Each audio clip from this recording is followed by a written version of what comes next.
അപരനോടുള്ള തുറവിയുടെയും സ്നേഹത്തിൻ്റെയും അടിസ്ഥാനം ദൈവത്തോടുള്ള ബന്ധത്തിൽ നിന്നുമാണ് ഉടലെടുക്കുന്നതെന്നും അതിനാൽ ജീവിതത്തിൽ ദൈവത്തിന് പ്രഥമ സ്ഥാനം നൽകണമെന്നും ഫ്രാൻസിസ് പാപ്പ.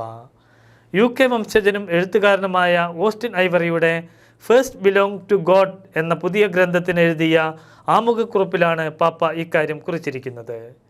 ജീവിതം യഥാർത്ഥത്തിൽ എന്താണെന്ന് തിരിച്ചറിയണമെങ്കിൽ സഹജീവികളോടുള്ള തുറവി ആവശ്യമാണെന്നും അതിന് നമ്മെ പ്രചോദിപ്പിക്കുന്നത് ജീവിതമെന്ന സമ്മാനം പിതാവായ ദൈവത്തിൽ നിന്ന് നമുക്ക് ലഭിച്ചതാണെന്നുള്ള ബോധ്യമാണെന്നും പാപ്പ എടുത്തു പറഞ്ഞു.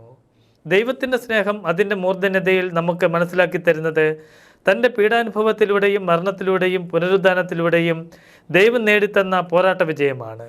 എന്നാൽ ഇന്നും ലൗകികമായ പ്രലോഭനങ്ങളുണ്ട്. അവ നമ്മിൽ തന്നെ ഒതുങ്ങിക്കൂടുവാനും ജീവിതം എന്നാൽ പരമാധികാരവും സ്വയം പര്യാപ്തവുമാണെന്ന മിഥ്യാധാരണ നമ്മിൽ ഉടലെടുക്കുവാൻ കാരണമാകുന്നു.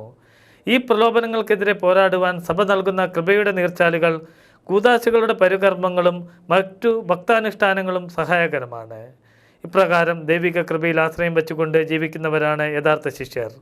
കൃപയുടെ നീർച്ചാലുകളുടെ തുറവി താൻ പ്രഥമമായി ദൈവത്തിന് സ്വന്തമാണെന്നുള്ള ചിന്തയിൽ നിന്നുമാണ് ഉടലെടുക്കുന്നതെന്നും പാപ്പ അനുസ്മരിച്ചു.